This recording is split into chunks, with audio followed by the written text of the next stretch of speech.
Joseph of old, sold into slavery as a youth by his own brothers, in his anguish turned to God. Gradually, he rose to prominence in his master's house in Egypt, but then had all this progress ripped away because of the false accusations of Potiphar's wife. Joseph could have thought, so prison is what I get for keeping the law of chastity. Instead, he continued to turn to God and was prospered even in prison.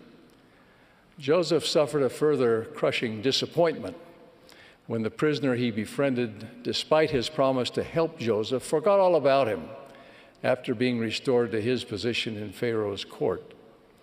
In due course, as you know, the Lord intervened to put Joseph in the highest position of trust and power next to Pharaoh, enabling Joseph to save the house of Israel.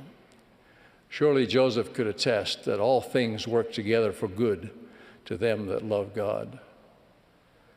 Abinadi was intent on fulfilling his divine commission. I finish my message, he said, and then it matters not what happens to me, if so be that I am saved. He was not spared a martyr's death, but assuredly he was saved in the kingdom of God, and his one precious convert, Alma, changed the course of Nephite history leading up to the coming of Christ. Alma and Amulek were delivered from prison in Ammonihah in answer to their plea, and their persecutors were slain. Earlier, however, these same persecutors had cast believing women and their children into a raging fire. Alma, witnessing the horrific scene in agony, was constrained by the Spirit not to exercise the power of God to save them from the flames, that they might be received up to God in glory.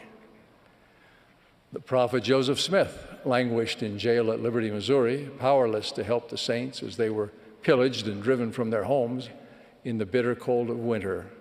"O God, where art thou?" Joseph cried. "How long shall thy hand be stayed?" In response, the Lord promised, "Thine adversity and thine affliction shall be but a small moment, and then if thou endure it well, God shall exalt thee on high."